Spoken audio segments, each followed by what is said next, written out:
আসসালামু আলাইকুম ওয়া রাহমাতুল্লাহ। প্রিয় শিক্ষার্থী বন্ধুরা, আশা করি সবাই ভালো আছো।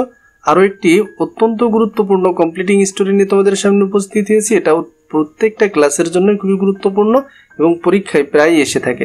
তাহলে আমি অন্যান্য দিনের মতোই অবশ্যই ভেঙে ভেঙে অনুবাদ করে তোমাদের কমপ্লিটিং স্টোরি দেখাবো। তোমাদের যদি অন্য কোনো কমপ্লিটিং স্টোরির প্রয়োজন হয় তাহলে অবশ্যই তোমরা ডেসক্রিপশন বক্স অথবা আইট্যাগ থেকে তোমরা ভিডিওগুলো দেখতে ভুলবে না। এবং প্যারাগ্রাফ বা অন্যান্য যে কোনো গ্রামেটিক্যাল আইটেম প্রয়োজন হলে তোমরা চ্যানেলের প্লেলিস্ট থেকে সেই ভিডিওগুলো দেখে নিতে পারো। তো চলো আমরা আজকের স্টোরিটি দেখে আসি। আজকের স্টোরির নামটি হচ্ছে ইউনিটি ইজ স্ট্রেংথ, অর্থাৎ একতাই বল। লং এগো, অনেক দিন আগে, there lived an old farmer, একটা বৃদ্ধ কৃষক বাস করত।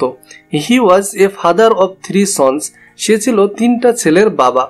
দ্য সন্স অফেন কোয়ারেলড, ওই ছেলেগুলা প্রায় ঝগড়া করতো উইথ ওয়ান অ্যানাদার, একে অন্যের সাথে, অল টাইম, সারাদিন, মানে সবসময় তারা একে অন্যের সাথে ঝগড়া করতো। দ্য ফার্মার অ্যাডভাইসড দেম, ওই কৃষক তাদেরকে উপদেশ দিয়েছিল নট টু কোয়ারেল, ঝগড়া না করতে, অ্যান্ড কিপ ইউনিটেড, এবং একতাবদ্ধ হয়ে থাকতে, to lead a peaceful life, একটা শান্তিপূর্ণ জীবনযাপন করার জন্য। হি অলসো টোল্ড দেম, সে আরও তাদেরকে বলেছিল দ্যাট, যে ব্রেকিং ইউনিটি, একতা ভেঙে ফেলা, উড লস দেয়ার স্ট্রেংথ, এটা তাদের শক্তি হারিয়ে ফেলা, অর্থাৎ কেউ যদি একতা নষ্ট করে তাদের শক্তি নষ্ট হয়ে যায়, অ্যান্ড অ্যাবিলিটি, এবং সক্ষমতা। But the sons did not pay, কিন্তু ওই সন্তানরা কোনো ধরনের দিত না, অ্যানি হেড, মানে কোনো মাথা ঘামাতো না বা কোনো মনোযোগ দিত না, টু দেয়ার ফাদার্স, তাদের বাবার কথায়। রেদার, এমনকি দে কিপ বিজি, তারা ব্যস্ত থাকতো উইথ কোয়ারেলিং, ঝগড়া করায়। দ্য ডেজ ওয়ার পাসিং, দিন চলে যাচ্ছে, and the farmer was growing older, এবং সেই কৃষকটি আরও বৃদ্ধ হয়ে গেল, আরও বয়স্ক হয়ে গেল। So he became extremely worried, সুতরাং সে খুবই চিন্তিত হয়ে পড়লো about the future of his sons, তার ছেলেদের ভবিষ্যতের কথা চিন্তা করে।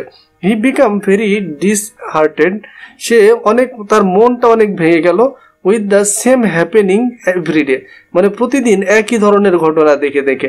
হি হিট আপন এ প্ল্যান, এরপরে সে একটা পরিকল্পনা করলো। ওয়ান ডে, একদিন, he called for all his sons, সে তার সমস্ত সন্তানদেরকে ডাকলো, to teach the value of unity, অর্থাৎ একতার যে মূল্য, সে মূল্যটা শিক্ষা দেওয়ার জন্য। হি অর্ডার্ড দেম, সে তাদেরকে আদেশ করলো, টু ব্রিং সাম স্টিক্স, কয়েকটা লাঠি নিয়ে আসতে, and a piece of ropes, এবং এক টুকরো দড়ি নিয়ে আসতে। দে ব্রট, তারা নিয়ে আসলো, দ্য স্টিক্স, লাঠিগুলো, অ্যান্ড রোপ, এবং দড়ি। The farmer tied the sticks, এরপরে কৃষকটি কি করলো, ওই লাঠিগুলা বেঁধে দিল, উইথ দ্য রোপ, দড়ি দিয়ে, অল টুগেদার, মানে সবগুলো একসাথে, তো সবগুলো একসাথে দড়ি দিয়ে বেঁধে দিল। হি আস্কড হিজ ইল্ডেস্ট সন, সে তার সব থেকে বড় ছেলেকে বলল, টু ব্রেক দ্য বান্ডিল, ওই বান্ডিলটা ভাঙতে।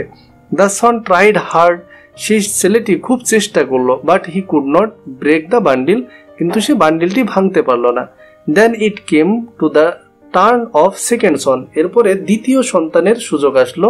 হি ট্রাইড হার্ড, সেও কঠোর পরিশ্রম করলো, and sole, but could not, কিন্তু সেও কি পারল না। দ্য নেক্সট টার্ন, এর পরের ধাপ, ওয়াজ ফর হিজ ইয়াংগেস্ট সন, তার ছোট ছেলের। The result was the same, কিন্তু ফলাফল কি ছিল, একই, অ্যাজ দ্য আদার্স, অন্যান্যদের মতোই। আফটার দ্যাট, এরপরে, the old man untied the bundle, এরপরে ওই বৃদ্ধ লোকটি কি করলো, বান্ডিলটি খুলে দিল। And handed over a single stick, সে একটা একটা করে লাঠি তুলে দিল, টু ইজ সন, প্রত্যেকটা সন্তানের কাছে। দিস টাইম, এই সময়, দে অল কুড ব্রেক, তারা সবাই পারলো ভাঙতে, দ্য স্টিক ভেরি ইজিলি, খুব সহজেই ওই লাঠিটি ভাঙতে পারলো। দ্য ওল্ড ম্যান সেইড, তখন ওই বৃদ্ধ লোকটি বলল, হিজ সন্স, তার সন্তানদেরকে, লুক, দেখো, মাই ডিয়ার সন, আমার প্রিয় পুত্ররা, this is the result of unity, এটাই হচ্ছে একতার বল। This is the strength of unity, এটাই হচ্ছে একতার শক্তি। If you can be united, যদি তোমরা একতাবদ্ধ হয়ে থাকতে পারো, nobody will be able to harm you, কেউই তোমাদেরকে ক্ষতি করতে সক্ষম হবে না। তো বন্ধুরা, আশা করি তোমরা আজকের এই স্টোরিটি বুঝতে পারছো। যদি তোমাদের ভালো লেগে থাকে তাহলে অবশ্যই কমেন্টের মাধ্যমে জানাবা এবং তোমার বন্ধুদের সাথে শেয়ার করবা। থাকো সহজ ইংলিশের সাথে, যে কোনো বিষয়ে কোনো কিছু জানার প্রয়োজন হলে অবশ্যই কমেন্টের মাধ্যমে জানাবা। দেখা হবে পরবর্তী ভিডিওতে। আসসালামু আলাইকুম।